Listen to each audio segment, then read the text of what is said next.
Assalamualaikum warahmatullahi wabarakatuh. Apa kabar Anda semua? Kembali berjumpa dengan saya, Hersu Beno Arif dari Forum News Network. Dalam sepekan terakhir ini, kalau Anda amati, Gubernur DKI Jakarta ini jadi sasaran para buzzer. Ini seru sekali, karena mulai dari soal hibah yang banyak dipersoalkan, hibah untuk sejumlah yayasan amal, lembaga-lembaga sosial lainnya dipersoalkan. Dan kemudian yang paling seru tentu saja yang berkaitan dengan Majelis Ulama Indonesia, karena disebutkan di situ bahwa kemarin Pak Anies itu mau MUI Jakarta membuat tim buzzer untuk menandingi, tim cyber untuk menandingi para buzzer yang membuli Pak Anies. Kemudian juga disebutkan bahwa MUI sudah mengeluarkan semacam maklumat untuk mendukung Anies Baswedan. Ini seru. Belum lagi kemudian dikaitkan dengan Ustadz Farid Ogbah, karena katanya ketemu waktu takziah ke mertuanya Farid Ogbah, dan di situ bertemu dengan Farid Ogbah. Jadi ada kaitannya dengan kelompok radikal.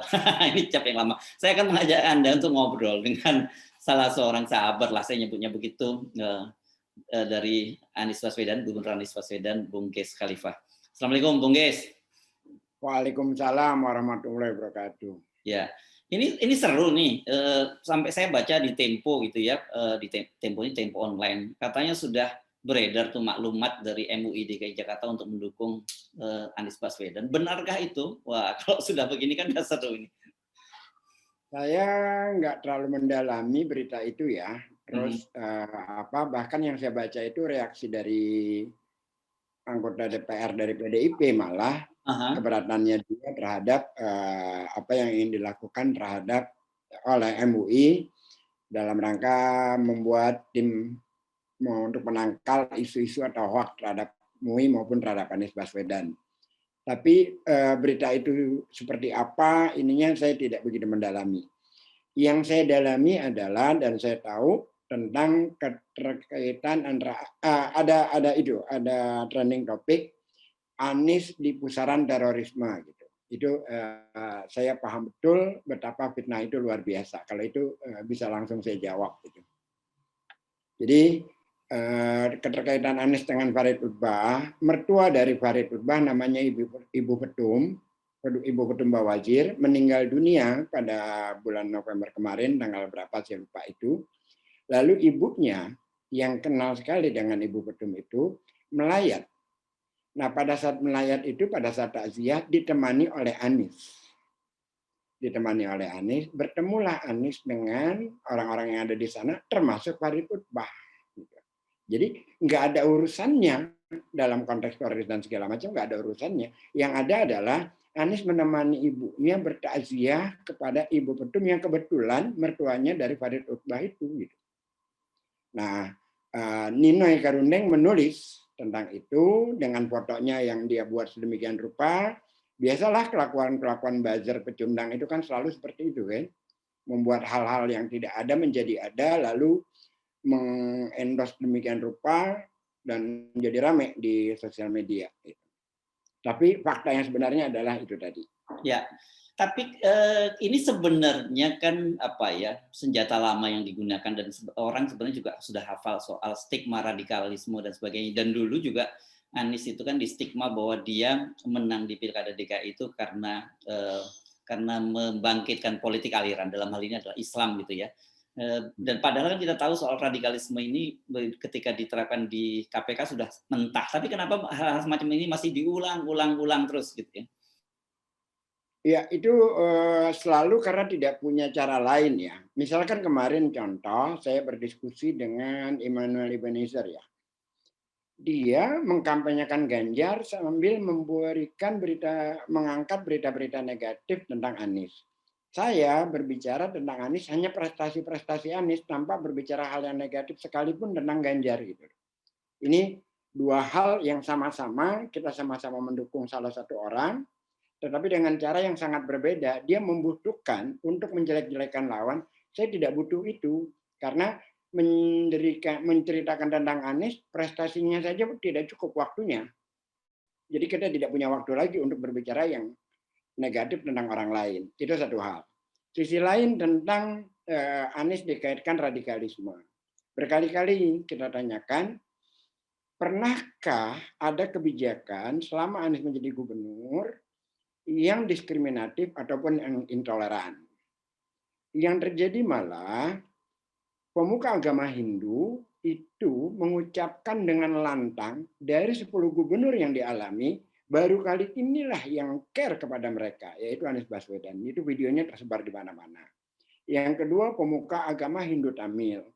Dari awal kemerdekaan katanya dia, mereka meminta untuk ada rumah ibadah Hindu Tamil yang sampai kemarin-kemarin tidak pernah mendapat izin. Tapi di zaman Anies diizinkan.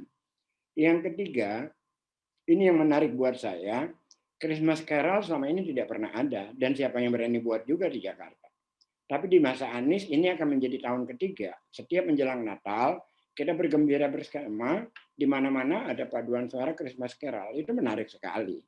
Nah, itu kalau Anies setelah menjadi gubernur. Kita menarik katanya alasannya bahwa bukan setelah gubernur, tapi pada saat menjelang menjadi gubernur, Anies memainkan isu agama. Kita adu fakta aja. Anies dicalonkan menjadi calon gubernur tanggal 23 September 2016. Jadi hari terakhir pencalonan itu tanggal 23. Hari ini hari Jumat itu. 23 September. Kapan isu agama dimainkan? Jauh hari, akhir 2015, permulaan 2016 sudah dimainkan. Apa kalimat yang mereka katakan? Lebih baik kafir tapi tidak koruptor daripada muslim tapi koruptor. Orang-orang yang moderat orang Islam marah. Loh apa urusannya? Kita mengalami pilkada sudah berkali-kali. Pilpres juga sama. Kok kali ini hanya untuk ingin mendukung Ahok, akhirnya mengeneralisasi seolah-olah semua muslim koruptor. Yang memainkan agama siapa? Mereka. Siapa yang mengucapkan itu? Guntur Romli dan kawan-kawan. Apakah Anies terlibat? Loh Anies masih jadi menteri. Anies itu masih jadi menteri. Anies berhenti jadi menteri itu tanggal 27 Juli 2016. Dia tidak terlibat dalam pertikaian. Jadi Ahok itu kalah oleh dirinya sendiri, bukan persoalan isu-isu politik identitas, bukan, tapi oleh Ahok sendiri yang berkali-kali offside gitu. Ya. Nah, kalau Anda bisa petakan ya, Bung guys, kira-kira apa sih yang menjadi penyebab kemudian residu dari Pilkada DKI Jakarta 2017 itu masih terus dibawa sampai sekarang, dan kemudian walaupun sebenarnya kita mau jujur sampai sekarang pun Anies pun belum punya partai politik ya yang untuk mencapreskan gitu. Kenapa orang menempuh berbagai cara untuk menghambat Anies dengan cara yang menurut Anda tadi yang dengan cara-cara yang tidak halal semacam itu? Saya melihatnya satu hal. Yang kedua, sampai hari ini Anies tidak pernah mau berdamai dengan oligarki. Dan itu berbahaya. Jadi sampai hari ini kan kita lihat, tidak pernah ada izin dia memberikan untuk, contoh paling faktual adalah reklamasi lah. Ya. Yang kedua, pemihakan Anies kepada keadilan sosial kan tinggi sekali. Kita lihat bagaimana dia merubah sistem penerimaan murid-murid baru di sekolah-sekolah itu, baik SD, SMP maupun SMA.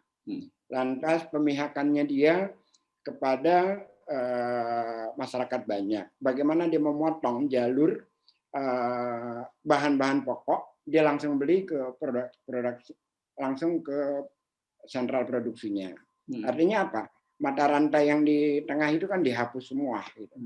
Dan bagi pemburu rente, pemimpin seperti ini berbahaya. Karena dia tidak berkompromi. Lalu di dalam wawancara dengan Detikcom dan beberapa media lain kan dia katakan, ditawarkan 500 miliar, dan dia katakan dia tidak punya niat sama sekali untuk merupiahkan jabatan yang diembannya. Nah dengan pola yang seperti itu, tentu saja itu berbahaya bagi oligarki. Nah yang kita lihat yang bermain di bawah itu menjadi frontline itu tidak dalam tanda kutip, secara vulgar saya katakan mereka hanya budak. Mereka hanya budak. Kalau mereka tidak bermentalitas budak, mereka akan senang sekali ketika pulau reklamasi dibuka untuk kita. Karena di masa sebelumnya itu kita warga negara tidak bisa masuk ke pulau itu. Jangankan kita. TV One, sebuah TV yang luar biasa besarnya, wartawannya datang ke sana, diusir dan diudak-udak. Masyarakat luas tidak boleh masuk. Itu kan menjadi seperti negara tersendiri di Jakarta ini.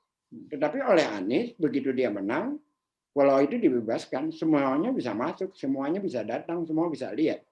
Nah, orang-orang yang membela sikap-sikap kebijakan semacam itu, apa namanya kalau bukan budak? Mentalitas budak. Nah, oleh Anies dimerdekakan, kira-kira kayak gitu lah. Ya, oke. Jadi ini Anda melihat clear bahwa orang seperti Anies ini memang kalau jadi gubernur saja dia udah merepotkan oligarki gitu ya. Jadi kalau jadi presiden dia akan menambah repot karena itu dia nggak boleh jadi presiden. Jangan sampai jadi presiden kan kira gitu ya. Ya, memang seperti itu adanya. Jadi keberadaan Anies ini menjadi begitu menakutkan, padahal secara pendanaan dia tidak miliki, dia juga tidak punya partai, yang dia miliki hanya prestasi. Tetapi kan apa yang dilakukan selama ini menjadi menakutkan bagi orang-orang yang punya kepentingan terhadap kekuasaan, terutama orang-orang yang mengambil keuntungan di tengah kekuasaan. Ya. Orang seperti ini menakutkan. Ya, oke. Tetapi dengan realitas yang seperti sekarang, di mana partai-partai politik itu dikuasai oleh oligarki, kemudian ada aturan presidensial threshold 20% berkali-kali coba di judicial review di MK juga digagalkan oleh MK. Apakah ada peluang orang seperti Anies ini untuk menjadi presiden kita? Makanya saya katakan tidak usah takut dengan Anies, karena untuk Anies menjadi presiden itu tingkat kesulitannya itu tinggi sekali. Kemungkinannya itu masih 50-50. 50-50-nya gini, dia kuat di elektabilitas, tapi tidak punya dana untuk membeli tiket partai. Jadi biarkan saja berjalan seperti apa adanya. Toh pada ujungnya, kalau partai-partai itu melihat bahwa Anies tidak memberikan kontribusi buat mereka, Anies juga tidak akan mendapatkan tiket, kan? Ya. Jadi pertanyaan sederhananya, mengapa segitu takutnya sih? Ya. Nah itu yang jadi pertanyaan banyak orang. Kenapa ya? Karena secara kalkulasi deh. Kita sekarang kalau kita sementara ini kita percaya dulu deh hasil survei gitu ya. Kita percaya dulu gitu ya. Sampai nanti kita ada ini dengan disclaimer gitu ya. Partai nggak punya elektabilitas rendah kan gitu ya. Terus apa lagi?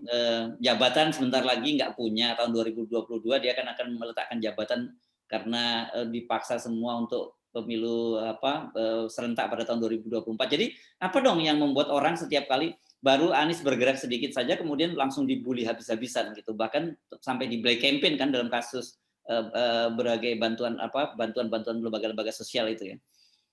Ya, kalau bantuan lembaga sosial termasuk ketua DPW PSI dapat ya dari Pemprov DKI. Oh gitu ya, oke. Iya.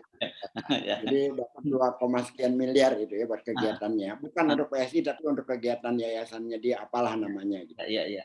Satu hal. Yang kedua, kalau mengenai survei-survei, mungkin kita bisa gunakan logika terbalik. Oke. Mungkin hasil surveinya tidak seperti yang mereka keluarkan. Yang sesungguhnya bisa saja Anies itu elektabilitas nomor 1 terus, jadi berbahaya. Gitu. Kayak pilkada DKI dulu ya gitu ya. Seperti ya. Jadi ketakutan mereka yang sekarang ini karena sesungguhnya mereka tahu persis bahwa survei yang mereka lakukan itu nilainya itu berbeda dengan yang ada di publik. Saya lebih percaya itu sesungguhnya. Karena kalau Anies nomor 3 kenapa takut-takut amat sih? Ya. Oke. Jadi menurut Anda ini juga ada yang disembunyikan. Kalau kemudian mengapa mereka tetap hajar begitu, istilahnya kan kalau kayak ini kayak ikan yang baru muncul kepalanya langsung dipetok sama palu gitu ya, Anies ini kan. Iya, betul. Oke. Jadi kalkulasi Anda dengan kan tapi orang belajar pengalaman dari pada waktu Anies Baswedan di Pilkada DKI. Dia waktu itu tidak punya partai. Tiba-tiba last minute dia muncul gitu ya lewat PKS dan Gerindra. Dan dulu juga disebutkan oleh para kalau kita lagi-lagi percaya pada lembaga survei itu katanya elektabilitasnya paling rendah. Tapi kan kemudian fakta menunjukkan dia tiba-tiba mendapat partai, kemudian dia juga yang disebut elektabilitas paling rendah justru malah memenangkan pilkada. Orang jangan-jangan takut ini nih. Ada faktor luck, faktor hoki pada Anies Baswedan ini. Selalu seperti itu memang. Ya. Selalu seperti itu. Tapi ada hal lainnya. Jadi begini, gelombang serangan kepada Anies tidak pernah berhenti ya. Ya. Tetapi kalau lagi masif, tinggi sekali, maka lihat ada apa di pemerintah pusat. Oke. Oke. Jadi selalu saja gitu ya, selalu lihat ada apa gitu. Kalau Hmm. kemarin tuh ada kasus apa sih? Apakah PCR itu gitu ya PCR? katanya. Ya. Apakah itu banjir di sebuah arena gitu. Ah, ah, Selalu pengalihan isunya pada Anies. Oke. Baik waktu kasus Asabri kah, pada saat kasus Ombudsman kah gitu. Maka Anies menjadi tempat untuk mengalihkan isu. Buka aja waktu-waktunya pasti berkorelasi. Begitu serangan terhadap Anies masif, maka ada sesuatu di pemerintah pusat. Oke. Oke. Nah, jadi polanya terbaca dan sudah terlalu sering dimainkan, sangat terlihat kalau itu. Oke, tapi dengan realitas semacam itu ya, apakah Anda sebagai sahabat dan sebagai bagian dari, saya kira Anda otomatis jadi tim suksesnya Anies Baswedan ya, nggak perlu dideklarasi gitu ya, nggak perlu dideklar lagi. Apakah dengan cara seperti Anda masih punya optimisme orang seperti Anies itu bisa berlaga pada Pilpres 2024 nanti? Jelas punya ya, karena kan sekuat-kuatnya mengkonsolidasi partai, tapi pada saat presiden yang sekarang pada posisi di akhir nanti, partai kan akan berpikir keberlanjutan kekuasaannya. Siapa yang paling memungkinkan untuk menang? Kira-kira. Jadi Anies itu tetap saja akan menjadi faktor yang juga menjadi penentu untuk partai-partai mengambil dia sebagai calon presiden. Walaupun saya pribadi tidak pernah berbicara tentang pencapresan Anies sampai hari ini. Oh, belum? Tidak pernah melakukan deklarasi. Tidak pernah. Bahkan dari Anies tidak pernah bicara, dan teman-teman di lingkungan Anies juga tidak pernah berbicara tentang pencapresannya dia. Karena sampai hari ini Anies masih tetap menyatakan fokus kepada Jakarta. Oke. Apa nggak terlambat ya nanti kalau kemudian harus menunggu sampai tahun 2022? Sementara ada kompetitor orang seperti Ganjar gitu yang juga sama-sama masih menjabat, masih jadi incumbent, dia mesin politiknya udah luar biasa bekerja dengan sangat masif. Ya, tetapi kan masyarakat kan dengan spontanitas bergerak sendiri ya. Kalau masyarakat bergerak sendiri. Yang kedua, Anies sampai hari ini masih banyak tayangan-tayangan yang belum dia tayangkan, hasil-hasil kerjanya. CSW sampai hari ini belum dia resmikan. Flyover di Cakung belum dia resmikan. Lalu mana lagi itu? Jadi sebentar lagi jadi. Lantas Formula E. Jadi Jakarta hasil kerjanya dia itu saja sudah cukup untuk mengangkat elektabilitasnya dia. Gitu. Belum lagi akan ada konser yang luar biasa besar kalau jadi nanti di bulan Juni bersama dengan Formula E. Itu milenial akan luar biasa itu. Kok Anda optimis sekali, Bung Gis? Ya karena logika politik saya menyatakan bahwa partai-partai politik itu tidak punya calon lain. Dan mereka kan tidak mau menjadi pengekor selamanya kan. Mereka juga ingin menjadi petarung dan menjadi petarung yang punya peran di awal. Oh, ya. Oke. Nah, sekarang pertanyaannya bagi orang di luar lingkar dekat dari Pak Anies, dari publik itu.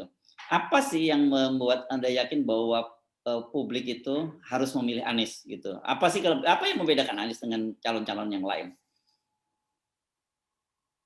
Yang paling mudah aja ya. Kebijakan dia tidak ada yang tidak berlandaskan keadilan sosial. Oke. Janji dia semua ditunaikan. Dan itu jelas sekali kalau kita mau lihat perbedaan antara dia dengan pemimpin yang lain. Dan sampai hari ini dia konsisten untuk tidak kompromi dengan rupiah. Dan sudah saya utarakan berkali-kali di berbagai forum, semakin dekat dengan Anies di lingkarannya maka akan semakin miskin. jadi untung dong saya ya mengambil jarak dari Anies. Oke. Dan itu bisa dicek, bisa dibuktikan itu. Itu kan buka aja rekeningnya teman-teman yang di lingkaran Anies, pasti keuangannya makin miskin. Ya, Tapi kan ini anomali dengan situasi yang terjadi pada bangsa ini. Dan ketika Anda tidak masuk dalam sebuah sistem kan Anda juga akan sulit untuk ikut memenangkan sebuah kompetisi seperti di Indonesia yang semua itu urusannya dengan fulus. Kita punya pengalaman ketika pilkada kemarin, kan tidak punya dana kan. Teman-teman itu kan iuran kan, menjual motor, menarik tabungan untuk iuran, membiayai kampanye Anies. Maka ketika dia menang, saya katakan langsung, nih kita menang ini bukan kemenangan kita, kemenangan orang lain. Karena ada yang mengeluarkan tabungannya, ada yang menjual motornya, ada yang patungan, dengan segala macam lah caranya. Nah, makanya spanduk itu organik. Nah, saya percaya bahwa kekuatan itu akan berlaku lagi di Pilpres nanti kalau kejadian. Ya, oke. Tetapi kan kita tahu bahwa ini bukan Jakarta, ini Indonesia, di mana literasi publik, kemudian kesadaran semacam itu sangat kuat di Jakarta. Tapi untuk daerah yang begitu luas, di mana orang dari hasil sejumlah survei juga menunjukkan bahwa pragmatisme di publik itu masih sangat tinggi, yang kita sebut politik uang itu sangat menentukan. Bagaimana kita bisa berharap bahwa hal yang sama terulang lagi di Pilpres nanti? Ketika SBY maju itu, SBY orang baru loh. Melawan Mega itu. Mega itu dengan PDIP plus Hasyim Muzadi. Tapi SBY mampu memenangkan itu. Jadi ada kok harapan kita untuk hal semacam itu. Walaupun memang sistem kita sudah dikorup dengan presidensial threshold 20% itu. Memang berat sekali, perjuangannya berat sekali. Tetapi kesadaran publik itu kita jangan terlalu underestimate terhadap mereka. Kita punya beberapa kali pengalaman gitu. Ya. SBY dengan Mega itu kan pada saat awal ya, bukan di 2014, tapi di 2009 itu kita tahulah kekuatan PDIP seperti apa, plus dengan Pak Hasyim Muzadi yang pada saat itu masih menjabat sebagai ketua PBNU. Tapi SBY mampu memenangkan kontestasinya. Ya. Saya kira Anies dalam konteks itu masih punya harapan. Yang berat adalah bagaimana mendapatkan tiket partainya. Kalau kepercayaan publik terhadap dia, pernah pada saat dia ikut konvensi Demokrat, benar-benar dari awal, ketika di akhir konvensi itu, dia kalau tidak salah nomor 2 di bawah Dahlan Iskan. Dalam jangka waktu yang cuma beberapa bulan. Hasil akhirnya ya. Artinya bahwa dia punya kemampuan untuk mempengaruhi orang banyak, untuk punya kepercayaan terhadap dirinya. Oke. Jadi meskipun dalam situasi sekarang ini baru sedikit bergerak, sudah dibully habis-habisan, di black campaign dan sebagainya, Anda masih punya keyakinan optimisme bahwa Anies pada akhirnya akan menemukan jalannya sendiri untuk berlaga pada Pilpres 2024? Saya yakin soal itu. Dan yang kedua, soal dibully habis-habisan, saya mengucapkan terima kasih banyak kepada mereka. Karena dengan demikian elektabilitas Anies itu selalu naik, apalagi popularitasnya gitu kan. Toh kalau tidak diperlakukan kayak gitu, kita punya alat apa mengangkat nama Anies itu? Jadi mereka sempat bekerja dengan gratis untuk mempopulerkan Anies. Kira tidak perlu bayar alat lagi. Dengan cara mereka yang seperti itu, tidak punya data, tidak punya fakta, kita selalu punya jawaban yang real terhadap apa yang mereka katakan, toh akhirnya terbantahkan sendiri, dan dengan demikian makanya hasil surveinya kan Anies selalu naik terus kan jadinya. Oke, baik. Bung Geis ini lagi-lagi out of the box ya, jadi dibully, malah senang tidak punya partai politik dengan elektabilitas rendah, masih sangat yakin menjadi presiden. Tapi kelihatannya ini kalau dalam paham Islam ini sementara ini ya, koreksi kalau saya salah, ini pahamnya paham Jabariyah ini. Yakin bahwa kalau jadi fatalis akan jadi juga gitu. Ya, Anies jadi gubernur kan karena digigit nyamuk. Oh gitu ya, sakit ya dia. Ya, jadi kalau dia tidak digigit nyamuk kan nggak jadi gubernur dia. Iya. Karena pada pendaftaran itu seharusnya sudah ada di Amerika. Oke. Tapi karena dia digigit nyamuk demam berdarah, dia di rumah sakit, terus partai-partai bingung cari calon, maka datanglah P3, PAN dan PKB ke rumah sakit itu menjenguk dia sambil menawarkan dia untuk mau menjadi calon gubernur. Oke. Kalau nggak karena digigit nyamuk nggak jadi gubernur dia. Nah, sekali ini kira-kira menurut Anda, dugaan Anda, ini akan digigit apa ini supaya jadi presiden? Ya, moga-moga nggak digigit lagi ya. Tapi kayaknya digigit buzzer deh. Karena sering dibullynya itu, makanya Ya, dia jadi ya. populer. Gitu. Ya, ya, silakan kalau gitu silakan para buzzer menggigit Anies rame-rame, Anies Baswedan rame-rame. Dengan begitu nanti Anies Baswedan bisa jadi presiden. Baik, terima kasih Bung Ges Khalifa. Assalamualaikum Sama-sama, terima kasih banyak. Saya warahmatullahi. ada kalimat terakhir yang menarik yang saya Oke, baca selama teman kuliah ya. apa itu? Kalimatnya, Bung Herso hafallah siapa yang mengatakan karena saya lupa. Kalimatnya berbunyi begini. Nah, Engkau bisa membohongi seluruh orang ah, untuk setengah ya, waktu. ya, ya, Atau ya, engkau bisa membohongi sebagian orang untuk keseluruhan waktu. ya. Tapi engkau tidak bisa membohongi seluruh orang untuk keseluruhan waktu. Oke, Saya itu. kira itu Ya, kebohongan-kebohongan mereka itu sudah terpatahkan sekarang ini. Karena waktu mereka juga terbatas untuk membohongi banyak orang ya, terkait Anies. ya, kalimat dari Presiden Amerika ya, salah satu Presiden Amerika itu. Oke, Oh, ya. oke. Terima kasih Bung Ges. Terima Assalamualaikum. kasih banyak. Ketemu lagi. Yes, Insya oke. Allah.